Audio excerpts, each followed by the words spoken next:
Okay. Good morning, everybody. How are you doing? This is the Space Junkies taking over. What About It Plus channel, and this is our regular Monday show. Welcome, everybody. If you are new or if you've been a long viewer of this program, how are you doing? I've got David here with me. Hi, David. How is it going with you? Hello, Szabi. Hi, everyone, all around the world. Yeah, it's as always. It's good to be back again. Yeah, it's Monday again, but yeah, we prepared with ourselves with some nice topics for you today. Hell yeah, we've got some And cool topics indeed. yeah, you can already see the first topic on the Yeah. screen. Before we go into this, But before, yeah, today we are going to talk about the new administrator. Also, we're gonna talk about SLS cancellation. We are having quite a blast because things are there are some seismic movements in the space industry in the US. So that's a whole lot to cover. But we thought that we're gonna start this topic today with the Tesla bots on our channel, which is a Hungarian channel. We have made a video about Tesla bots and their possible use in space. And probably you guys familiar with Tesla had the We Robot event, and they were showcasing the Generation 3 Tesla bots, the Optimus robots. And obviously, it's hard not to see that the implication of these robots on the moon or possibly on Mars is going to be amazing. They are so human like. They've been partially controlled by teleoperators, so they were not fully autonomous, but they were walking by themselves. They were doing certain tasks themselves. Um, the navigation system is very similar to what they use in the cars. The actuators in the hand, they were explaining how exactly they were actually making their hands similar to what a human hand is like. And I would love to see, maybe on the first few starships and onwards, these Tesla bots, the future versions of these Tesla bots, going to the moon, going to Mars, make some preparations before humans arrive. I think it's fascinating. Tell us in the chat what you think about it. David, any thoughts? Do, um, I think that maybe the first Starship will transport or yeah. Yeah, the first I think so. The first travel to the moon, they will travel at least one Tesla Optimus or Tesla bot. But maybe on Mars, I was just thinking about that's why I was I was I didn't thinking loud out, but now I doing it. So maybe the first Mars travel won't take any robots oh, because one. they have to manage this remote controlling and something like that. So it's Indeed. a bit harder on everything on Mars compared the distance of the two planets. So I think of course the moon is a bit closer than Mars. Maybe you know about it. So Really?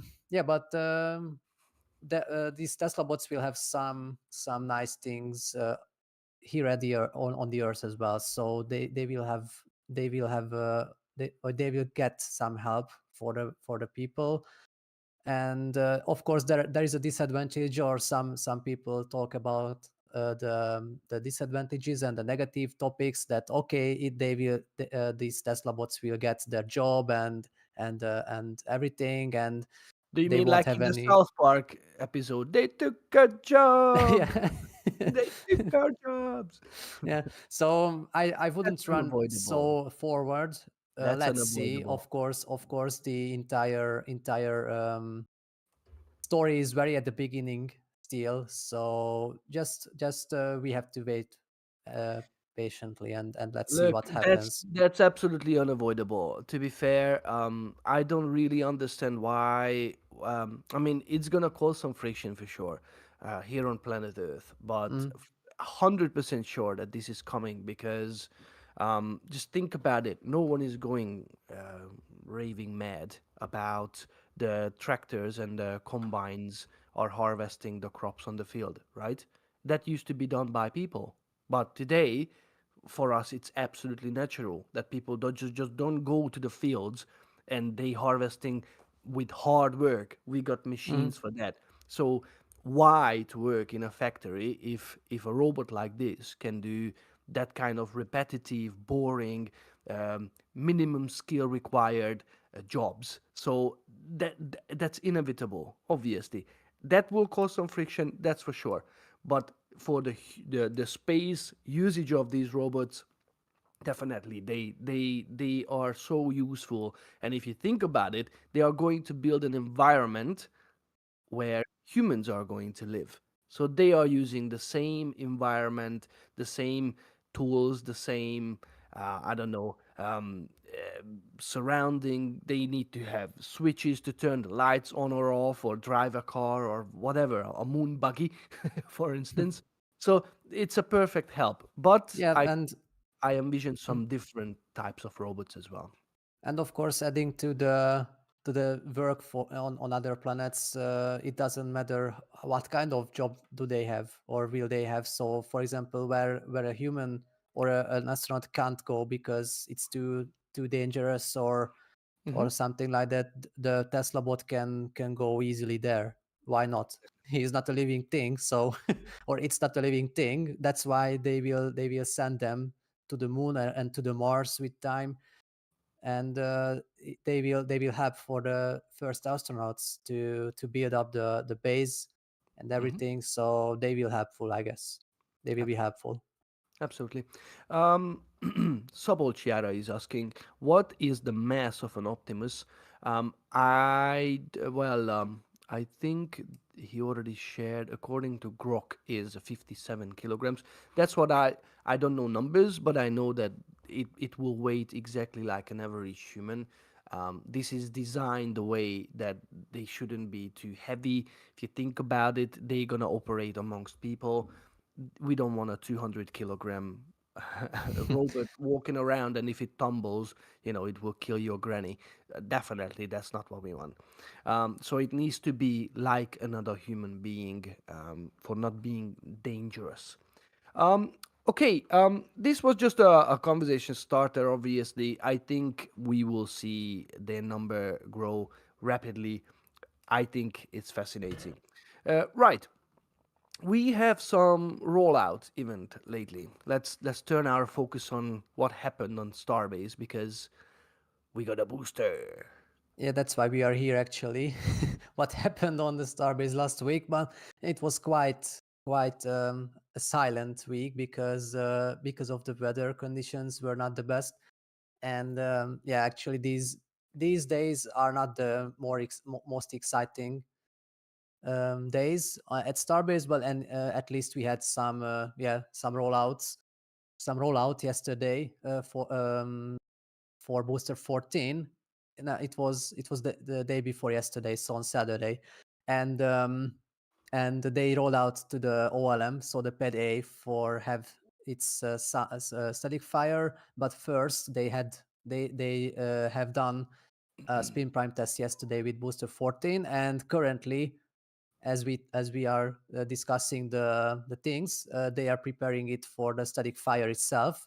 So they just moving it quite quick with its test campaign, and that's because they want to have both of the flight 7 um, stages, so the booster 14 and the ship 33 itself, actually flight ready before the end of the year. So that's why they are running into the static fire today with booster 14, and maybe the S33 will join to the party quite soon. Maybe it's still this week, and they will roll it out to the masses test site. Of course, as you know, the ship static fires and all of the ship tests are done on the masses test site already. But they have to do the booster static fires still on the OLM, because there are no anymore pads which are actually suitable for um, booster engine tests. So yeah, that's what you can see on this video from, I guess it's from the live view camera.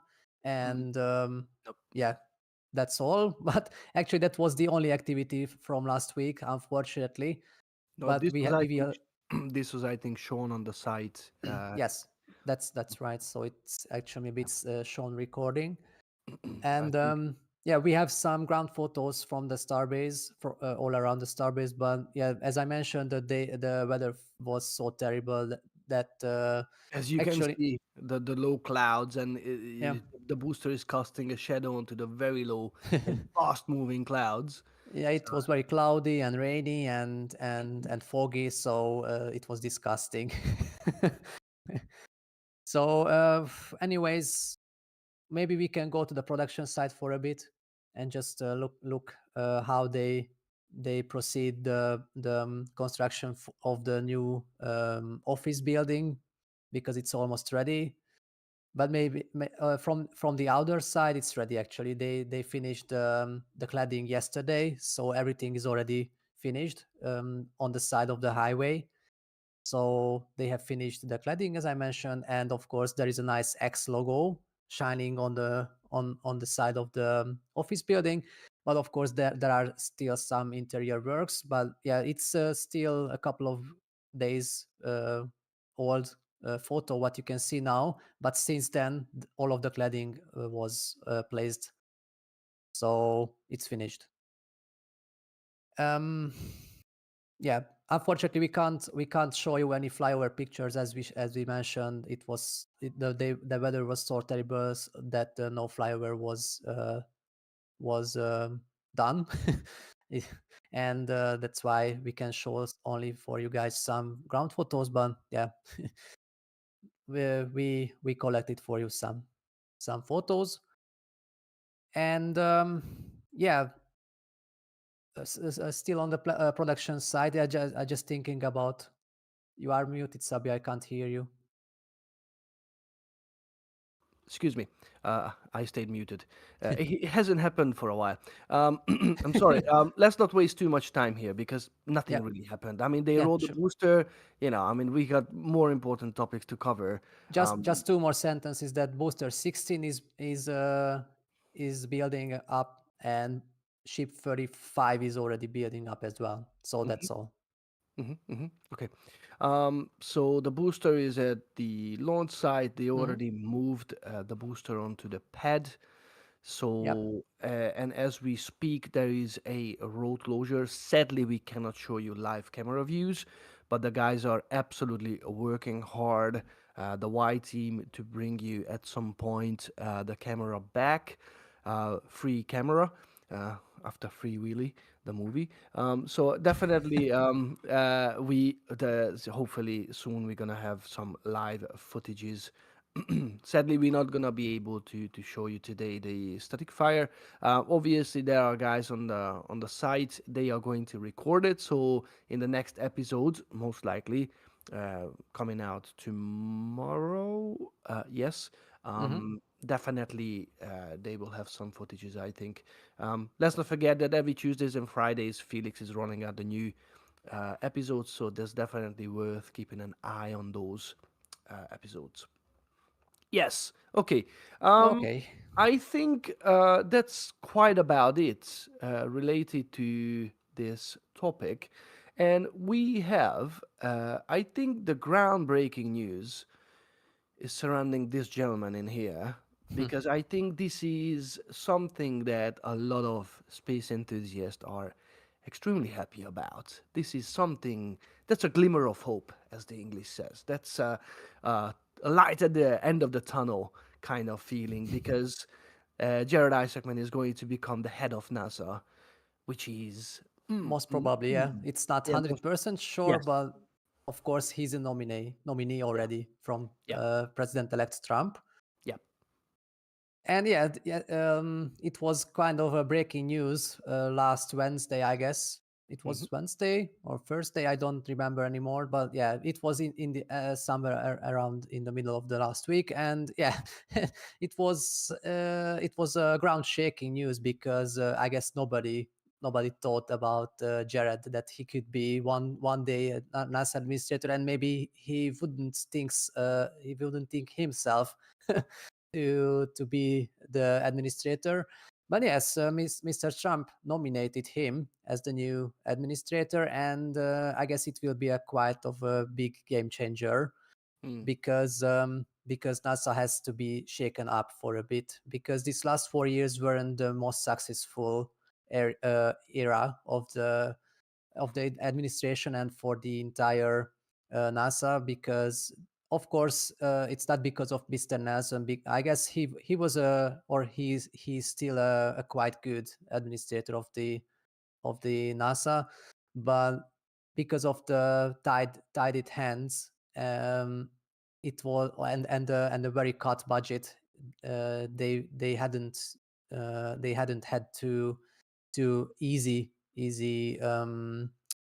task and easy job to manage everything, and every important thing and every important projects and programs. And it's unfortunately the Artemis program wasn't running as planned before this current administration.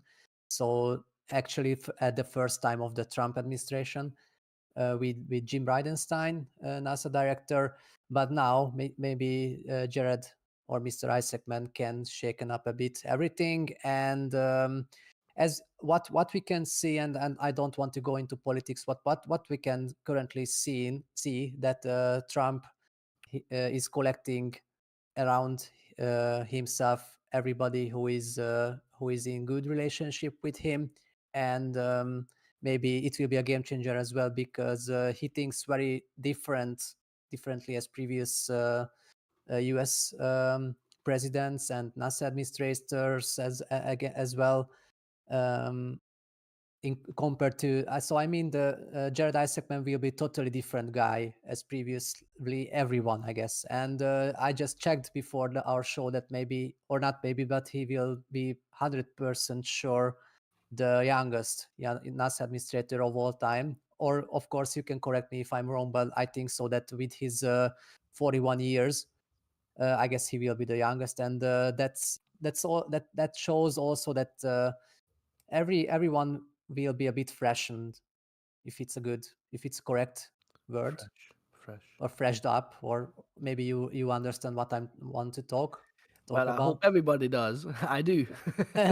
Okay, so yeah, he will Fresh blood, fresh yeah, blood. That's what he will you. take Yeah, fresh blood into the yeah. veins. Yes. Yeah, let's just cover a little bit that who is this guy, because he's a guy at the age of 41 years, and he's done some remarkable things. I think everybody who's following what SpaceX is doing lately and these private missions. So apart from the Axiom missions, Jared Isaacman and the people who he asked to sort of take part into his ventures, um, they went to space, and they went with style.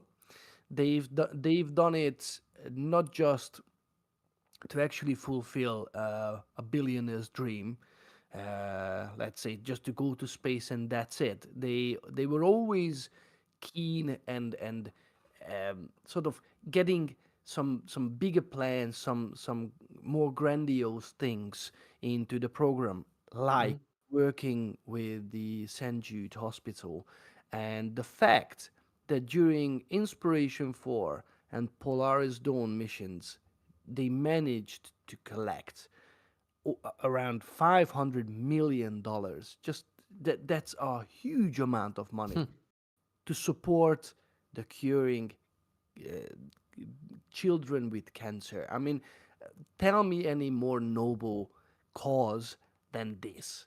And it's incredible. And let's not let's not forget that Healy Arsenault was one of those children who grew up, and she was actually treated here at St. Jude's, and she used to work here, and eventually yeah. ended up at SpaceX part time or full time. I'm not entirely sure anymore.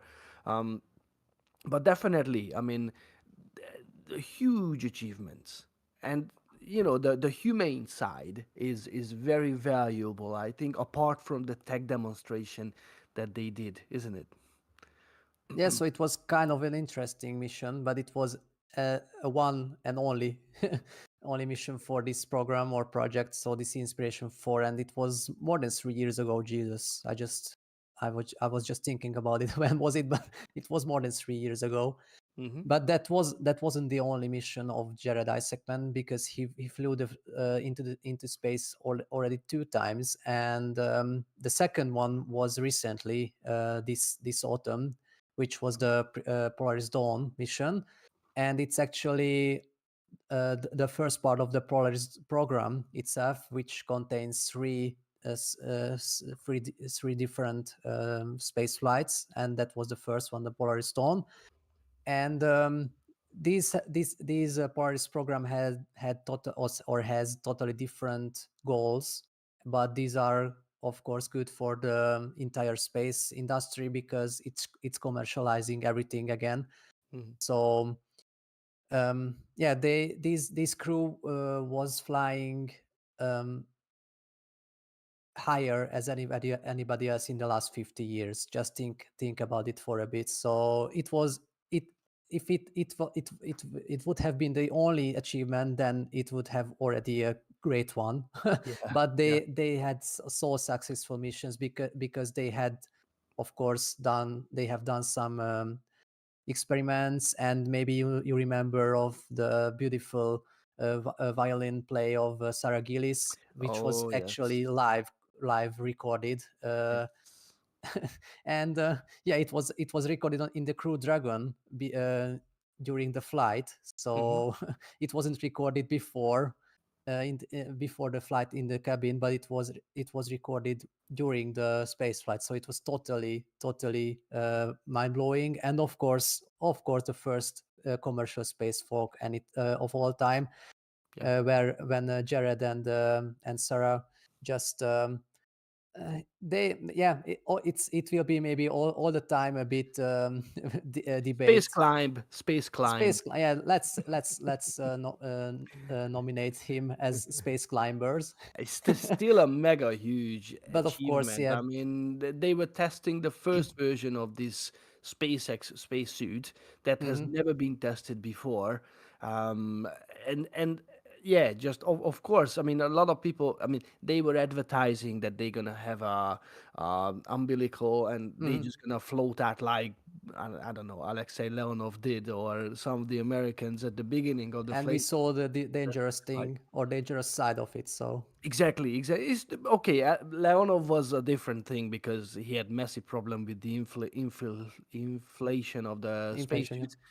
But it's just dangerous, to Hmm. have a tether and they just sort of jump and then coming back and they might hit and the suit is just not at that stage.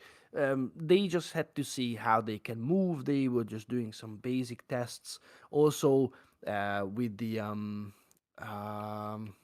when they were closing the door, the hatch. Yeah, they had some Hmm. problem with the hatch, the sealing. So yeah, this is all kind of a list of firsts that they Yeah, conducted during these flights. the first time where a Incredible. commercial private company has done something like that. Yeah, yeah, So yeah, not yeah, nobody else has done it, of course. yeah. um, of course, except the big administrations all around the world. But a totally private company has never done before spacewalk. Absolutely.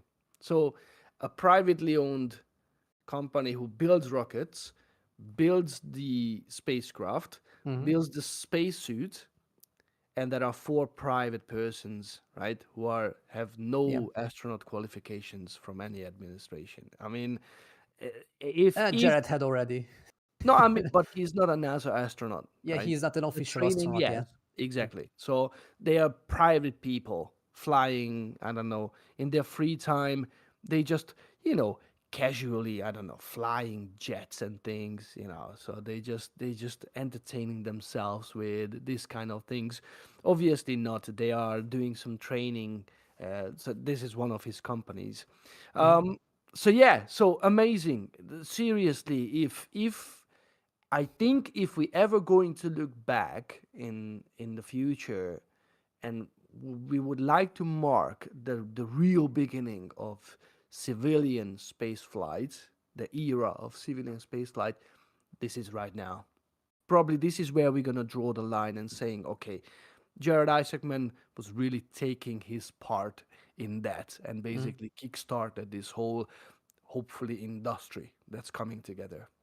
And yeah, I don't want to add the space jumps of the Blue Origin and Virgin Galactic, because they are not exact space flights. So of course I know that they reach the space, but they don't make an orbit around the Earth. So that's why I don't want to mention it as a space flight. But what the Polaris Dawn crew has done, it's a brand new space flight and a brand new, yeah, Mhm. it's a totally list of everything as first times. And yes, as I mentioned, this Polaris program will have two more flights or two more missions. And just because Trump has nominated Isaacman as NASA administrator, it will have a, or it will be a game changer from this perspective as well, because as the Polaris 3 was planned before, it would have been, or it will be still the first flight with crew on a Starship. And I guess the Polaris 3 would have included, of course, Isaacman. But since he will be the new administrator of the NASA, I guess he won't have any chance Mhm. to take to get into the Starship on the Polaris 3 and take Yeah, part as a crew member. I agree. Or let's see, of course, we have to wait where when actually this Polaris 3 will happen, because as maybe it can be later than 4 years. And in this case, maybe Isaacman, after the resignation of the administration, maybe he will still have the chance to fly in a Starship. But yeah, this will change the plans for a bit. And yeah, let's see. But that's the one that's the one thing why we have included this Isaacman nomination, because he will have a still great role um, in the SpaceX Starship program as an administrator as well. Because in this case, I guess SpaceX will have almost every support from the administration. Of course, they won't get every money because NASA requires for different projects and programs the money as well. But I guess it will make more easily the cooperation between the two sides. and and yeah, I guess SpaceX will have an even more shining star in this 4 year, I guess. Definitely. Um, yeah, there's this uh, alliance forces forcing right now in front of our eyes. Definitely, these two gentlemen has been working together in the programs that we were mentioning. And to be fair, a lot of people are now demanding some sort of change in the approach of in a lot of areas in life, in I think in the US, and that involves the space industry as well. Some say that they are not bold enough, and I think what SpaceX has done in the past few years is they are bringing back this old traditional approach Mhm. of developing stuff and doing stuff. So just if we see, they have amazing missions, going to Mars, I don't know, with rovers, interplanetary missions, yes. But when it comes to missions that involves humans, or I don't know, we can see that the lack of cheap launch vehicles that can carry a lot of weight, a lot of mass to space and beyond, that's definitely limiting what NASA can do, for instance. And I think we are living in a nice era, and they need to solve a lot of problems with the Artemis program. We're gonna cover that in a little bit, because that's something interesting for sure. That how they're gonna deal with what's ahead with the SLS, right? Yes, and we have just seen the intro. It was there were some recording or some photos about this SLS, and I was just thinking myself that maybe that was the first and last flight of the Starship, not the Starship, but the SLS. I mean on the Watch your mouth. Artemis one, yeah.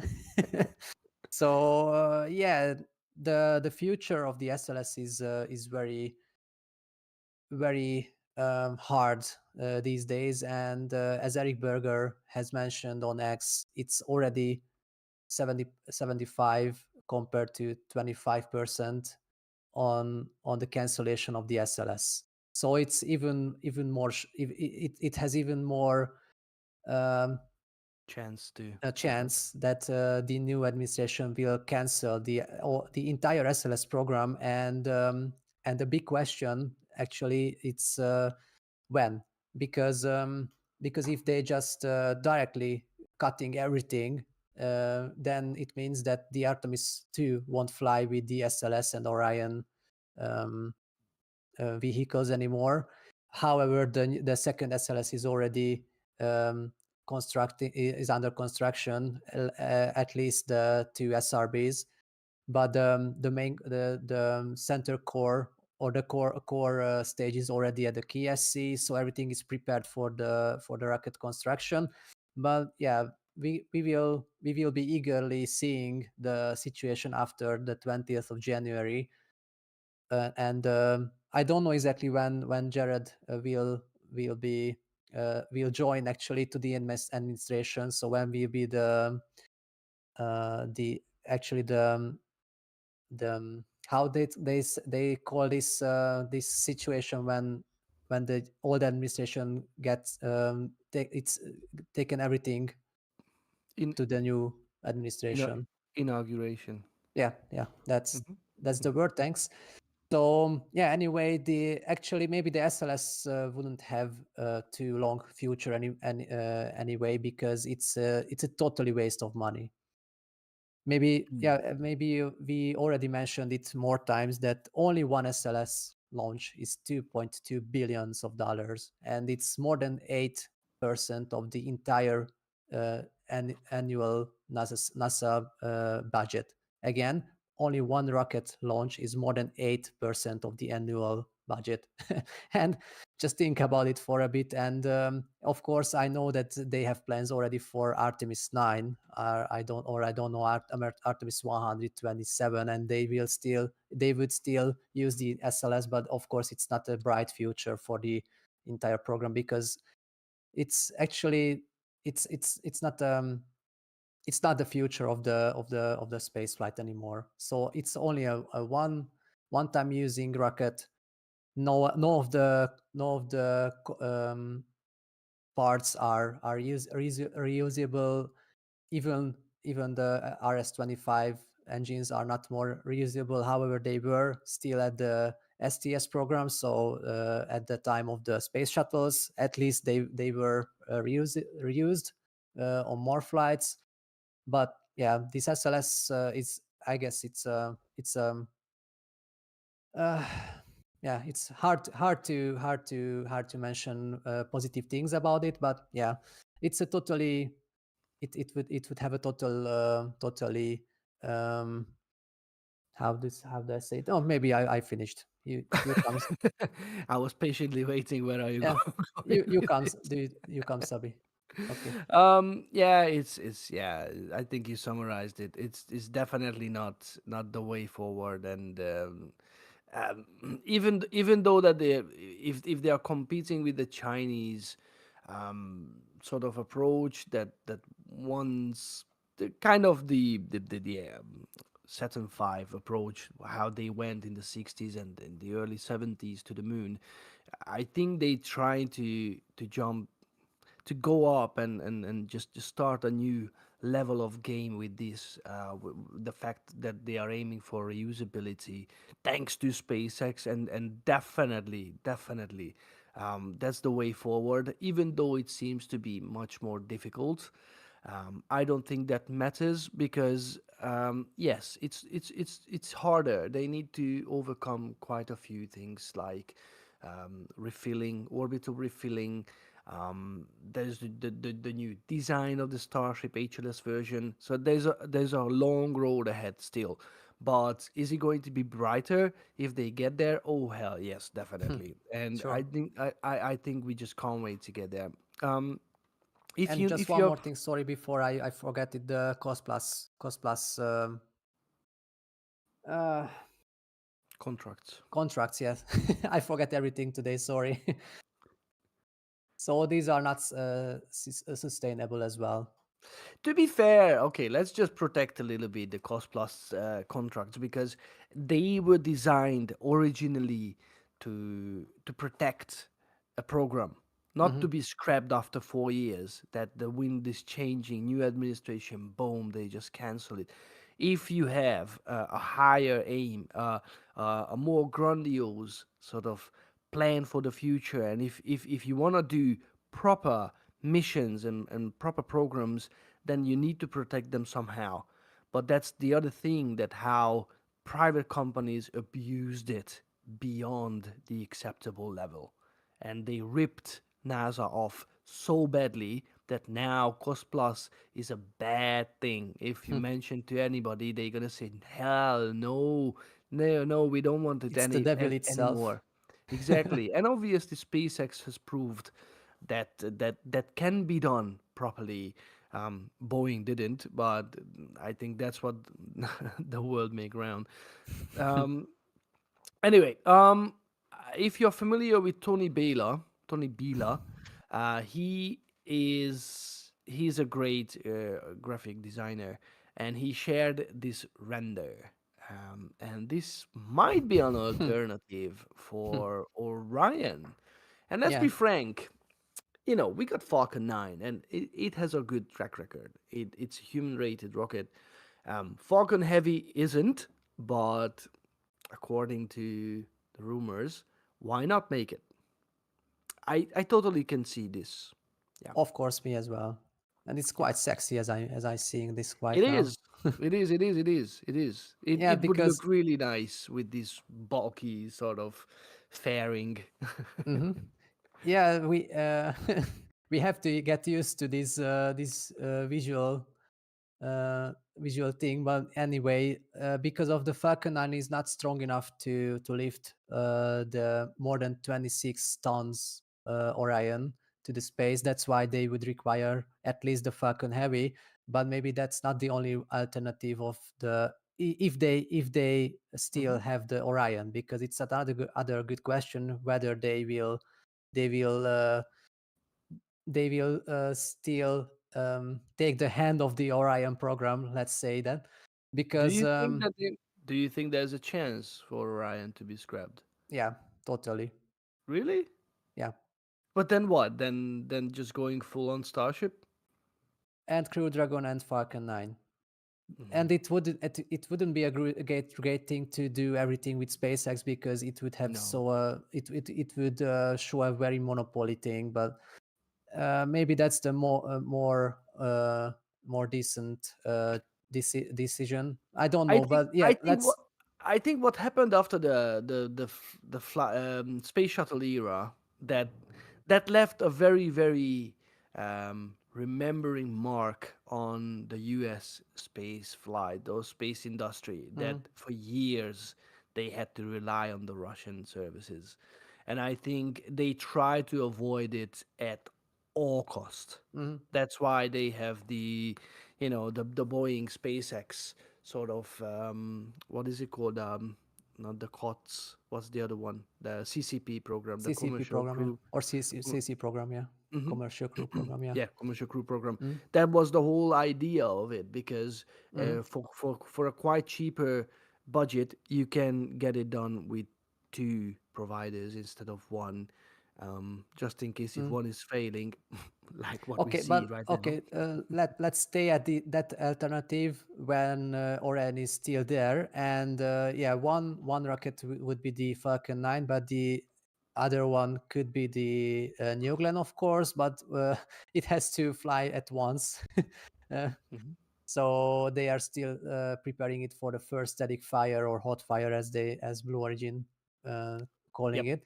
But Hmm. so anyway, only Falcon 9 has the human rating, of course, and of course expect Atlas 5. But as we all know, Atlas 5 will retire quite soon, and ULA doesn't have any more rockets. They are already have the contracts for all of the remaining rockets. So only Falcon 9 could come into the question, but as I mentioned, the Orion spacecraft is too heavy for Falcon 9. That's why Falcon 9 would come into the play or game, New Glenn, or eventually Vulcan. But um, yeah, and now, but in this case, of course, one more question will come into the game, that what will be the fate of the ULA itself, because Mm. maybe you heard about it, that it's for sale, for so the United Launch Alliance is for sale, and maybe the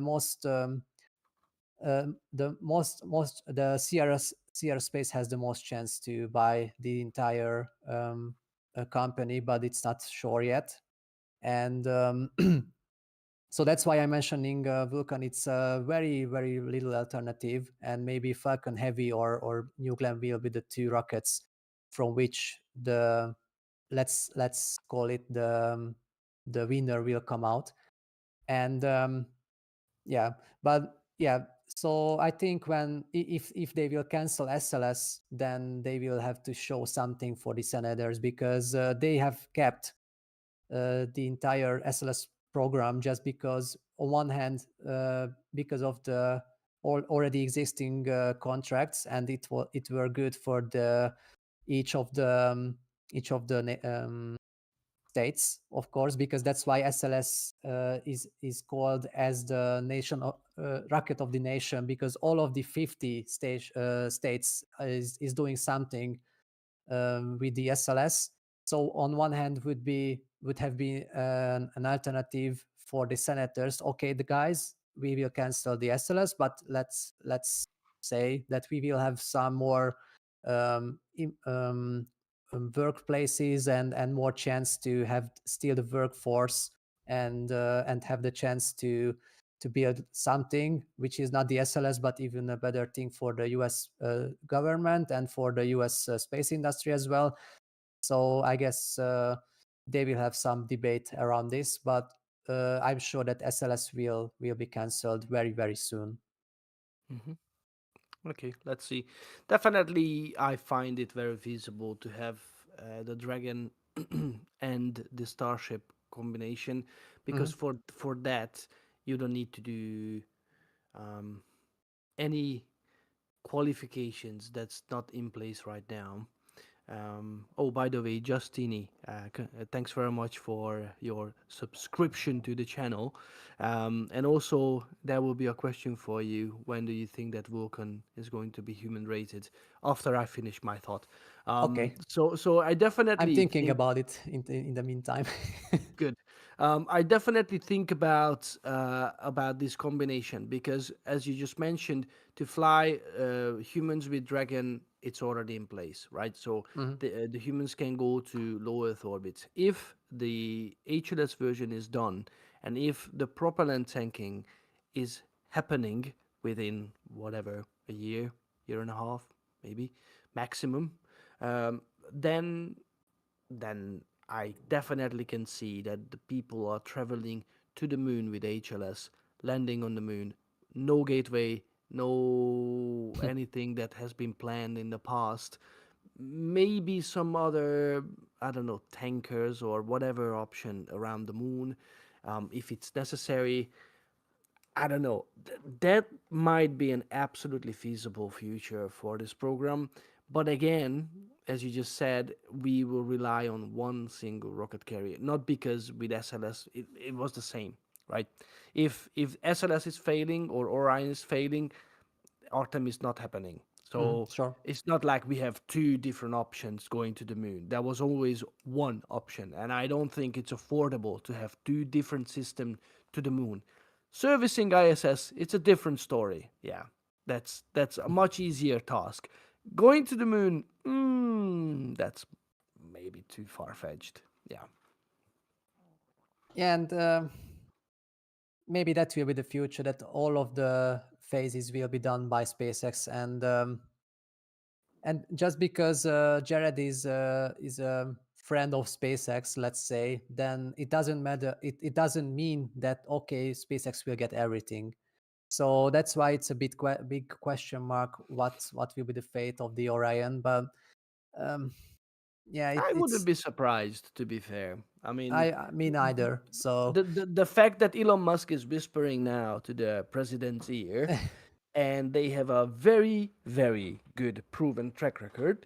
And then there will be an administrator who, by the way, achieved everything he achieved in space with SpaceX and mhm. being a very, very close friend and working colleague with Musk, it's himself. I mean, to be honest, if he walks like a duck and talks like a duck, then probably it is a duck. So it's a very big chance that things are going, the needle is going to shift towards SpaceX. And to be fair, in some sense, I kind of agree with that. I mean, honestly, why waste money? I mean, SLS has its time, right? Yeah, How long it's been ongoing and how long it's been delayed and eight I mean, years, yeah, I like mean just to build a around launch 8 years. tower for 3 billion. I mean, come on, this just beyond ridiculous, right? Yeah, And yeah, it's but not like they didn't give the chance, the proper chance. They did. Okay, yeah, they had the chance to run SLS as it was supposed to be, but yeah, exactly. And time let's just flew by, and game over, guys. You have to carry this exactly. cross. Yeah, just let's take a look at how far SpaceX has gone since I don't know in the what in the past 4 years maybe. I mean, it's just sick. Look, Let's say this is two. 9 when the This, first Falcon 9 was reused. this is 2019. Okay, oh, Boca, okay. Boca Chica. Hmm? Nothing. Zilch. Nada. Nothing is here, Niente. right? Yeah. And then all of a sudden they just have the whole Starship area, and yeah, this is yeah unbelievable. It's an unbelievable category what they definitely achieved in here. Okay, let's return to the chat because Hmm. Szabolcs Yeah, has a Vulcan. Hmm. yeah. So Szabolcs asked that when is Vulcan going to be crew rated? What do you think? So if I'm thinking again on Falcon 9, it was the demo 2 was the 87th mission, I guess, of Falcon 9. So of course we have to compare the two rockets, but maybe Vulcan would have get the crew rated um, thing before or earlier. Maybe it won't require 87 missions, but let's say I just guesstimate 50 flies. But of course, it has to be almost 100% successful, because otherwise they won't get it. And as we just see nowadays, they struggling to get the USSF But hold on for a second. license itself. They already had two flawless missions, didn't they? Almost. Or did they? Let me Did just they? think. Uh, oh yeah, maybe not. Maybe not. The second was a little bit of a limping one.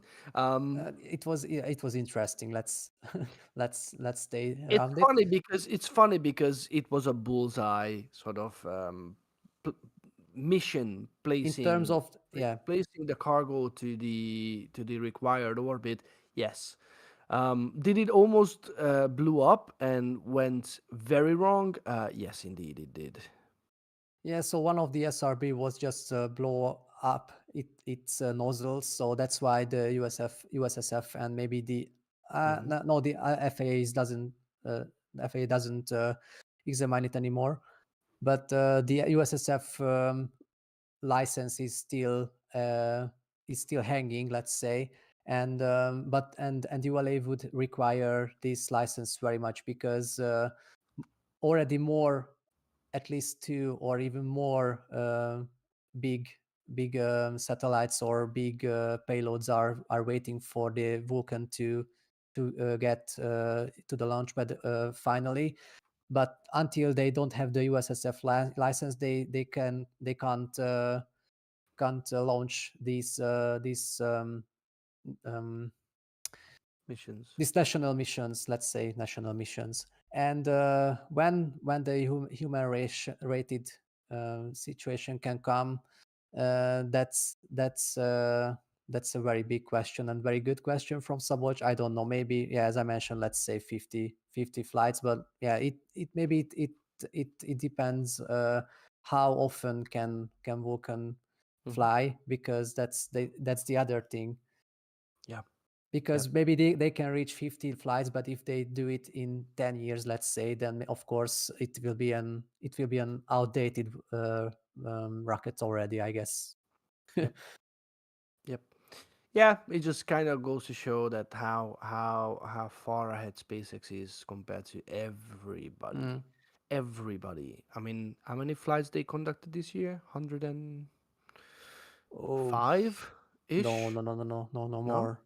more than Oh no, 120. more. Sorry. I thought less. No, let because I knew that they passed 100 mark. let me check. Um, hmm. That's fine. It's fine. It's not the Okay, exact so numbers. It's over 100 flights per year, and it's 100 still we got 3 weeks 125 left. 125 already. 125. Yeah. So I don't know if they launch 12 to 15 Vulcans per year. That's a big number for ULA. How many atlases? Uh, They will have 15 or 16 left, I guess, no, no, but no. that's How many they launched this year? Three? one, maybe one, One. Oh, sorry. with, of course, Um, with the nice Thailander, but yeah, mhm. I guess they had two more or one more, I don't know, but yeah, No, it wasn't a frequent flyer. no, well, definitely not. Definitely not. Yeah. So the launch cadence SpaceX is bringing to the table is not even remotely comparable to anything. Maybe China can bring it together, but they are doing well similar numbers with a whole range of different rockets. Yep. And Falcon is doing, sorry, SpaceX is doing it with one, well, one and a bigger brother. But the majority is definitely done by the Falcon 9s. So yeah, this is incredible. To be fair, I think I was one of those people who are kind of doubted um, this new administration. I've always seen that Trump might be bold and he might do for his own success, and for the country's success. He might go into the bold territory, but at the moment I'm really enjoying this. To be fair, what Hmm. we are seeing right now, I'm definitely, yeah, count me in, definitely. Yeah, I'm curious I'm as well, because if the US wants to be the first at the south pole of on the moon, then Mhm. maybe they have to, or not maybe, but they have to change the entire working, or Mhm. how to call it. So the entire um, Approach. approach, yeah. So otherwise, China will be the first, and they will have the lead. And I guess the US doesn't want to allow it. I need to say that loud. I don't know. Probably I did it before, and I say it again. I really don't like the fact that this whole going to the moon is approached by, are they gonna be beaten by China or not? I think that's not the right foundation for success. The US is trying to achieve something completely new, something completely different, with a completely different approach and a different rocket, a reusable rocket. And I don't think that the only measurement for whether they are successful or not if that they are beating China or not. I think they have their own agenda. If China happens to get there first with their single-use rocket, well, that's it then. Luckily, the moon is not gonna be owned by the you know the by the nation that gets there first right now. So Yes, but if we are looking to the details, then it's not only uh, just because to land on the moon, but to find the best territory of the on the South Pole, just because of the water ice. mhm. And in this case, maybe it From will. one mission, I doubt. If from even three, I doubt that this is how it's gonna pan out. That, sorry, we landed here first. You f off. I don't think Mm, that this is how it works. There is hopefully not. a whole big area at the South Pole where there's plenty of ice, and I think that's that's irrelevant. Maybe I am absolutely wrong, but I think, yeah, this is how it works. Anyway, it will be a nice race generated uh, area or era in these 4 years. So Hmm. I guess it's a positive thing that China is coming, and it's already knocking on the door of the on the US door. Let's Hmm. let's call it there. Hmm. And and it, yeah, as I mentioned, it gives more focus for the US administration and the NASA's administration as well, because if they want to have the first, because why not? We know all of the American goals from the past. They want to be everywhere the first ones, and that's why they want to win this race as well. And for us, for the enthusiasts, it's a good thing because it's generating the race and the focus as well. Hmm.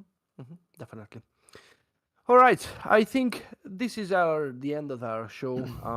I hope you kind of you found some sort of good thinking or good ideas related to the future. We are absolutely hopeful related to where the U.S. spaceflight industry is heading towards. I think we're gonna see some very interesting things coming along in 2025. New tests, definitely new tech demonstrations, maybe new technologies are going to be introduced. I think the future is brighter than ever, and I'm so looking forward to it. Me too. Yeah, I think it's gonna be. We start a Me Too movement here. Okay, thanks very much for being with us. Definitely make sure you subscribe to this channel. Um, Press a like button. That costs nothing, but it absolutely goes a long way. Support both channels, the main parent What About It channel and this one as well. And also, very, very, very important, that on Tuesdays and Fridays there are new episodes coming out. So stay tuned. Felix is always bringing you the best and newest information. So yeah, I think without further ado, thank you very much. We are back in a week time. Hopefully, something happens today. As far as I'm concerned, I think they are really doing the preparations for the It looks like Spitfire. that. Cool. Yeah. So definitely, stay tuned, and we will be back next week with another set of new informations. Have a lovely week. Take care of yourself, and we see you next week. Take care. Bye. Bye. Bye. Bye bye. Have a nice week.